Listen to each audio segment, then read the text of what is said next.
I was just waiting for Facebook to jump in. Good evening, everybody. Welcome to an episode of Change with Us, Ohio. As we're waiting for Frank P. Wood to call in, he resides at Richland Correctional Institution. Um, he's got a story to tell, and he's been a frequent flyer on our show. Part of what we try to do is bring awareness out and give our folks a platform that they can share their stories. And that's one thing we are very intense about, and that is to give these folks a fair shake and a fair chance to get the word out on their cases. As we know that the courts are not always fair, and it seems to me that so much of the time it's all about money and not about necessarily convicting the right person like it should be. If Frank doesn't call in today, we will go over preparing for a parole board, and go from there. Hold on a second. I just letting people know that we're live. If you're watching, if you could please say hi. So I know I can't always see if anybody's watching. I want to make sure that this video does not cut off like it did yesterday in the middle of it. We had a great person yesterday talking, Beverly Seymour. She did a great job on the parole board, just like Michael Bailey did the other day. And it's exciting with the people that we have helping us. So we'll give it a few minutes to see. Okay, Candace, I'm waiting. If Frank doesn't call in, we will be going over on, and discussing preparing for a parole board hearing. Since so many people are very concerned about that, and a lot of people just don't know really, what they can and cannot do. So we'll give this a couple more minutes for Frank to call in. I'm pretty sure it was today, but sometimes I schedule like 3 or 4 people the same day at the same time. So I really need to get somebody else that's going to look for that. But while we're waiting, maybe we'll just briefly go over. We'll start off with the parole board members. Ohio has 12 parole board members. Each get paid over $100,000 a year. That is over $1 million worth of money just paid to people to keep people locked up. When I got locked up in '87, we had 3 parole board members. Now we're up to 12.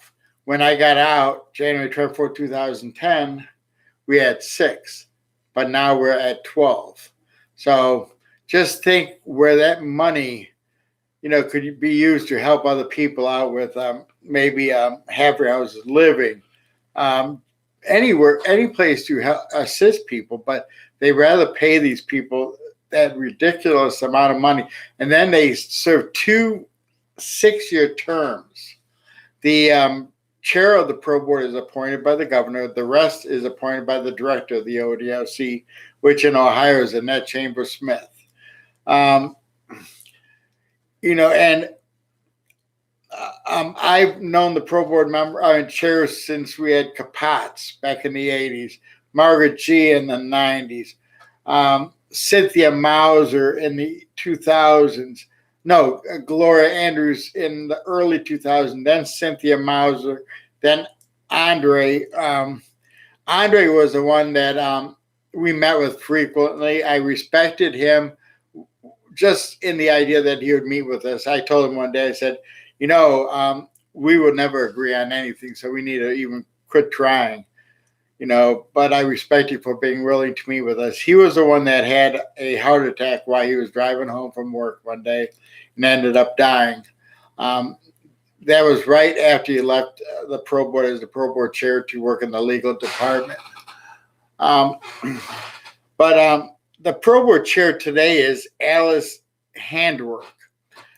She's got a pretty long history, and I'm not going to go over it, but she started in the Department of Youth Services years ago, worked up to Interstate Compact, and all the way to the Pro Board. Then we had Kathleen Kovacs, who's been on the Pro Board for as long as I can remember. So Mrs. Kovacs was appointed to the Ohio Pro Board in January of 2013. I was already home by that time. She's not a very polite or respectful person by no means. Joe Broomfield was appointed in 2006. I think he's one of the oldest ones that's on the Pro Board right now. Lance Presley, let's see, when was he appointed? Let's see, it says he was 15 years of experience, but I think he's one of the newer ones that was appointed. Mark Hark, let me give you a little summary about Mark Hark. His last name is Houk. He is one of the meanest, cruelest Pro Board members on board. I remember when Shirley Smith resigned, she said that she asked Mark to let's postpone this hearing because this guy only speaks Spanish. And Mark Hark said, well, this gives me a reason to give him 5 more years. He can't speak English. And that's the type of person he is. He's a former warden, was not very kind as a warden, was very belligerent, very nasty towards people. Then we had Dr. Tracy Reveal, who works with the victims. We have 2 victim advocates, but no prisoner advocates, which we've been fighting for. And we were promised by Governor DeWine they were going to appoint a prisoner advocate. But we have Dr. Tracy Reveal. Then we have Scott Widemore. He's been on the Pro Board. He's one of the newer ones. He came aboard 2018. Glenn Holmes, he came on in May 2019. Mr. Heron's been on since, 2018, I think, or something like that. He's from, I can't remember the city, but he was a public defender. He would represent so many people at the Pro Board. Didn't do a bad job representing them, but he's sure not doing a very good job on the Pro Board by no means. As you could tell with this COVID-19, that has hampered people being released. And they're just not releasing people. So that just gives them an excuse to not give people pros that should have been given pros. Lisa Horing, she was an assistant prosecuting attorney. She got appointed in 2018 with Tom Herron. I'm not really very happy with a lot of the people they appointed. And of course you can find all of this on the ODRC website. Just type in the Pro Board. The Pro Board is supposed to give people an opportunity to prove themselves that they could go back to society. The pro according to law, is a privilege, not a right. When you tie people up and keep giving them 5, 10-year flops, as we call it, but it's really called a continuance, you're giving them no hope. And you're giving them to the point where they're going to do whatever it takes, because why try? You're not going to give them a parole. Okay, let's talk a little bit on the steps that you as people can take. And some of you already know the steps. If you've been through this from, over time, and things have changed over the years as well. When I went to the Pro Board, we did not have family conferences. And we also had the Pro Board members come to the hearings. It was not by videotape. But I would contact the Pro Board 2 months prior to your loved ones or friends' Pro Board hearing. And I would request hearing with, family meeting with either a hearing officer or a pro board member. Right now, they're only doing it by phone. Um, so as we said, it's by phone. And in the past, they would come to your location. If it's like, say, Cleveland, you could meet with one in Cleveland, which was Shirley Smith at the time.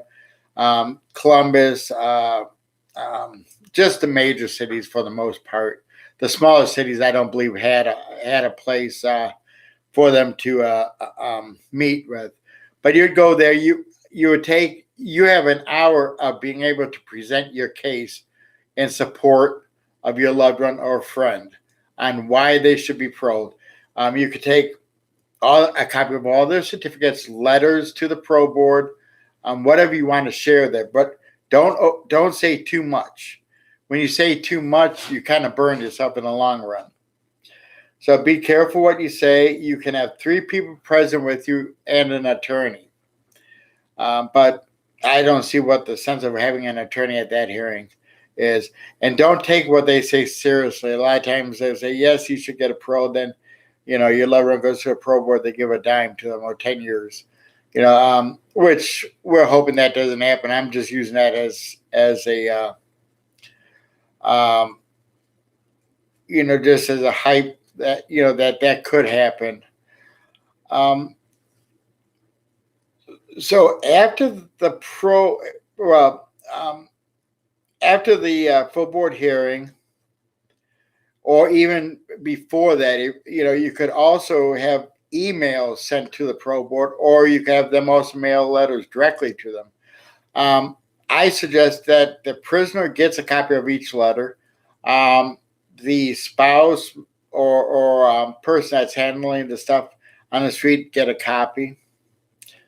And put together a pro board plan. Stephanie Drew has done a great job on a pro board plan. If anybody would like to inbox her and get some help with that, that's something I'm not good at. But you're going to have to set that about 6 months in advance, because you want to put down living arrangements. If they don't have a family member to go to, do not put down what half for your house. Just put down half for your house for all the plans, so that you're not stuck waiting 6-7 months for a half for your house because you put down a certain one. Put down possibilities for jobs. If your family member can find, a possible job, get a letter from them, have that included with it. Support team. I've always told men they should have 5 men on their support team, including their parents, as long as no one is a using addict or partakes in criminal behavior. And women should have women on their support team. So it's just opposite for the women, and the women actually get paroles less than a man. So after you send the letters in, the full board hearing, not full board hearing, the family hearing, you have the individual's pro board hearing, the prisoner's full board hearing. There's supposed to be 7 people present. If they don't have 7, they cannot vote, not legally. Then it would have to go back to central office for them to vote on, because that's one of the rules, that you have to have 7 people present. And we've been fighting that it would be videotaped, so we have proof if somebody is sitting up there eating or doing whatever they want, as we've had before. Some of the complaints that we're getting right now is the pro board is blaming mothers, fathers, wives, and disrespecting them and calling them names. And this is a continued behavior from the pro board. So once they are sitting in the pro board conference room, you have a TV up there. And you're supposed to have 7 people on the screen, 1 from Cleveland, 1 from Cincinnati, 1 from Columbus, and so forth. They would just go like that. one person will act as the chair of that meeting, and that person will, you know, drill you. If they don't bring up anything about your reentry plan, it's not going to go good. Uh, they drill so much on what you have done wrong instead of what you can do right, and that's something that we've been working on changing. Nature of offense, they changed the wording in 5120. I think it's -7 in the Ohio Revised Code, but really they didn't really do anything different. They're still giving these people a bunch of hot water, and they might have taken out nature of offense, but they substituted with something that means the same thing. So, and you could look at the Ohio Revised Code under 5120. There's a section of parole and other areas. And I would suggest that you do memorize that. So once the pro board members are done asking the questions, they'll ask the individual to step out in the hallway. And really, if they're going to thoroughly investigate it, and thoroughly meet and discuss the individual, should take an hour, but they're averaging 5 minutes. You'll come back in, the pro board chair will tell you either that that you get a parole on or about a certain date. Then I think they have like 30 days to hear back from the victims and the prosecutor. And if the victims and prosecutor at that point decides they want to have a full board hearing, you will have one. And if they don't, you won't have one.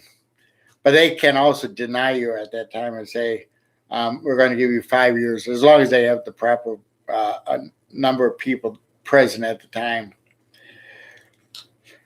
So after all that is done, it's really pretty much the waiting period. And that's the hardest on the individual. I remember I got a pro one time when I was at Pickaway. So I gave all my stuff out already. This was the day before I was to leave. So the day that I'm getting ready, I'm waiting for them to call me. The sergeant comes by, hands me a piece of paper that said "Stop parole." So I had to go back to the pro board, which was like 6 months later. They gave me a nickel, 5 years. Ohio is very good at doing that. I had a friend by the name of, I'm not going to say his name. He passed away though. He had his parole taken away 4 different times, but then the Innocence Project was able to get him out, and he ended up dying of chemo from cancer within a year of his release. Prison plays a toll on people, and a lot of people don't realize it. It causes a lot of health problems. When you get the decision back, a lot of people have the idea that, well, I'm going to appeal it. That's great and all, and I think they should have a fair way to appeal it. But the only way you can appeal a pro board decision is if you have new evidence to bring to the table. If you don't have any new evidence, forget it. When we met with Director Chambersmith about a year and a half ago, she said that you can file a grievance against the parole board, but some people are saying you can't. Jerry, you might know that better. Regarding filing a grievance against the parole board, because Annette Chambers-Smith said you can, and the legal counsel at that time said you can. But when I was locked up, I never heard of anything like that, only the appeals. There's other pro options. If you got serious medical problems, you could possibly get a medical parole. Candace, you want to remember this. Medical parole, though, means you're terminal. And I remember at one time, if you didn't die within so many months, you went back to prison. And it may still be that way. But it's just a waiting process, and then the appeals, if you're able to appeal, I would already work on the appeal way before you go to the pro board hearing so that you have something to go by just because you have so much time that you have to file the appeal by. And then receiving a parole is a very, very lengthy time. Don't go in there with messed up hair, wrinkled up clothes. If you can, get somebody to help you with ironing your clothes if you don't know how. Make sure your hair is combed. Be presentable so that they can't use that against you. The parole board likes to nick and pick and find reasons to flap you, not reasons to parole you. And their excuse is, well, we don't know if that guy is going to reoffend. But I hate to tell them, you never know if somebody's going to reoffend. You hope they will not. And recidivism rate in the state of Ohio is very low. And I think one reason is because of, well, at least for those sentenced before 1996, the old law inmates, theirs is very low. And maybe I need to explain truth in sentencing to people, Senate Bill 2. Some people may not know. Jerry knows for sure. He spent, more years than me. I spent 25 years. He spent over that. But truth in sentencing passed in 1995, but did not take effect till I think it was, I don't know if it was April of 2006 or so, it was around April of 2006. And those before that date, everyone had to see the parole board. Now, after, I am Candace, those after 1996 were given flat time, unless if you were in for a capital offense, murder, or a case like that, you still get life. But under the old law, you would do 2/3 of your sentence before you see the parole board. Under the new law, it's day for day for your minimum. So if you had 15 to life, you had to do 15 years. Under the old law, if you had, say, 15 to life, oh boy, I think you did something like 13 years and something, before you went to the parole board. So under the new law, I would have only done 8 years. Under the old law, I did 25 years. So there's a discrepancy on the amount of time that takes place. And that's something that, I think really needs to be changed. The parole board's job is pretty safe. They work on the clemencies. And Abe, you might know this better than me. I believe that appeals to the parole board regarding death penalty, I believe that they have some recommendations on that. And usually it doesn't go in our favor, at least what I've seen. Right now, there's they stopped the death penalty in Ohio temporarily, and I'm hoping it just stays that way, but who knows? So the parole board is going to have a job. They just have to, be a little bit fair about it. You don't need 12 parole board members to do a job. What was wrong with 3 when I first got locked up, or 6 when I got out? At one point in the early 90s, we had 48 prisons. We're down to 27 now because they closed all the honor farms and camps like that. Well, not camps necessarily, but honor farms. And that's where you got the 48 from. At the same time that Senate Bill 2 passed, House Bill 111 passed, and that was the co-payment. One reason they did that was because people were going to medical for minor reasons. Now, what medical thought was minor and what we thought were minor usually were different. We should have had a right to receive proper medical. And it's not happening in the state of Ohio.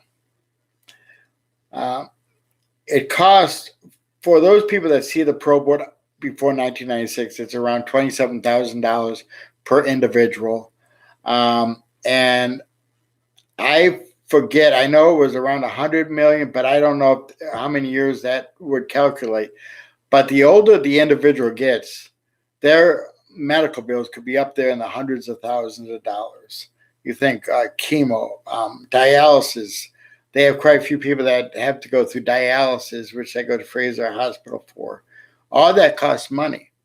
I think the oldest person right now that has to see the pro board's in his 90s. And I remember another guy that went up that was, I think, 91, and the pro board asked him, what kind of job are you going to have? And like that really made any sense. A lot of people don't realize that, well, I think people do realize, and I don't think people care for the most part, though. A lot of the individuals that has to see the pro board has family. They have kids. They have mothers and fathers. Maybe some of them are starting to die off. I was blessed that my father didn't pass away till after I got out. Same with my brother. But a lot of people don't have that opportunity. They're losing loved ones. I remember I had a cellie. I had the same cellie for over 10 years. And I think the chaplain came at least 4 to 5 times to his cell to tell him about another death. And he was pretty strong. I don't think I could have been that strong. Having someone constantly tell you somebody died. It was anywhere from, he had a son that died, his parents died, his grandparents died, and I can't remember who else died. I know 2 of his family members died in a car accident at the same time. And, when you don't give people any type of hope like this, they're going to start fighting back. I'm not going to say, that we're on verge of a Lucasville riots. I don't think we are, by no means. But I do know that what happened there was because of lack of hope. The warden at that time was taking away a lot of the stuff that the inmates had at the time, and the clerk went back to the prisoners and told them what was happening. And that's how the riot all began. And then Governor Voinovich landed a helicopter in the middle of the yard and stayed there the whole time for the riot. I had a lot of respect that he would even do that.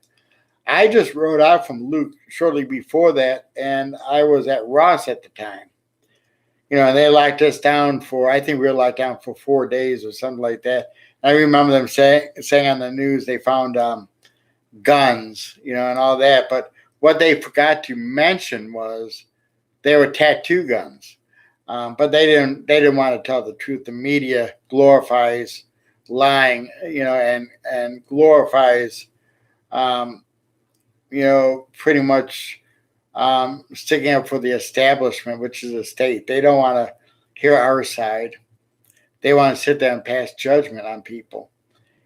And part of it is our fault because we need to be above reproach on all things so people can see the change that we have. And I believe most people can change, if not all, but they have to be willing to do so. So, we covered parole today. I want to cover the grievance procedure in the future, and some other topics so that we could do a training session once COVID-19 is pretty much over. I would like to hold classes periodically, and we're going to have a conference, a wrongful conviction conference, hopefully the end of the summer. And, we'd like one table there for, groups that are opposing the death penalty to have a reentry table, wrongful conviction, pro-reform, and let's start educating society.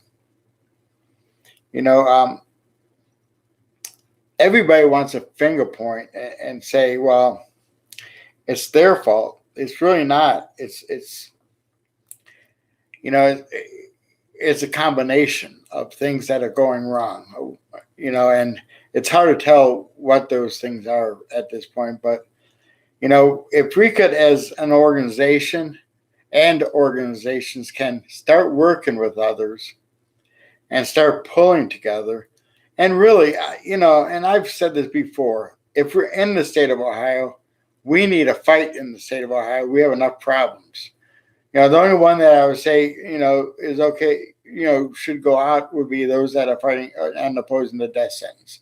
But anybody else, especially if you have a loved one locked up in Ohio, don't worry about fighting in other states till we get our state clean, and worked on. That does not mean we can't network with other groups and learn from them and stuff like that. And there'll be a time when we are able to, be able to work out of the state. But we have some serious issues just right here. We have a governor that pretty much refused to help anybody that was locked up over COVID-19 when he said he was only going to release 100 and nobody that was down on murder or a sex offense was going to get released. And those people did not have a death sentence, but we lost 100, 130 or a little bit under it, to COVID-19. Marion Correctional, every single individual in Marion Correctional had COVID-19 out of 2,800 inmates. Pickway, more than half. And now it's going around the second term to the different camps, and we're starting to lose a few people as well. But those that was at Marion knows how terrified and horrified the family members were. And we got so many calls trying to find out. Madison was, is pretty bad on the closed side, especially on the mistreatment. So we're going to cut this off now for the time being. But on Saturday, we'll have Michael Bailey back for a second discussion on the Pro Board. I would like to ask someone if they would be willing to do a YouTube video with me on punishment and so forth. I already know who I want to ask. I won't say it on here, though. I'll send an email. I want people that really we can trust and people that are going to tell the truth, and facts, not, their opinion. Their opinion counts, but we have to be able to tell the facts on what is going on. Folks, please check out our website at www.changewithusohio.org. Again, that is www.changestartswithusohio. And Candace's email, I'm going to ask you to email Candace. Her email is changestartswithusohiocandace@gmail.com. Again, that is changestartswithusohiocandace@gmail.com. And our business phone, which Candace has, is 614-507-4593. Everybody, have yourself a great weekend.